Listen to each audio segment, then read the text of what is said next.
कृषी मंत्री माणिकराव कोकाटे यांच्यावर कारवाई केली जाणार, प्रदेशाध्यक्ष सुनील तटकरे यांनी संकेत दिले आहेत। माणिकराव कोकाटे यांच्या सततच्या वादावर पक्षही नाराज आहे। त्यांनी केलेलं वर्तन आणि वक्तव्य नेहमी चुकीची ठरतात असं मत प्रदेशाध्यक्ष सुनील तटकरे यांनी मराठा संघटनाच्या बैठकीमध्ये केलं आहे। कृषी मंत्री महोदयांच्याकडून काही वेळेला जी शेतकऱ्यांच्या बद्दलची वक्तव्य आली ती चुकीची होती। या संदर्भामध्ये राष्ट्रीय अध्यक्ष तथा पक्षाचे नेते आदरणीय अजितदादा यांनी त्यांना यापूर्वी समज दिली होती। या प्रकरणाची सुद्धा गंभीर नोंद घेऊन राष्ट्रीय अध्यक्ष म्हणून पक्षाचे विधिमंडळ पक्षाचे नेते म्हणून अजितदादा निश्चितपणे त्यांना समज दिली असेल।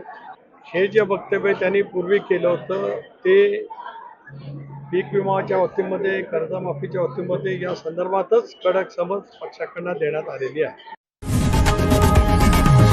लोकशाही मराठी ऐका, पहा, जागरूक रहा।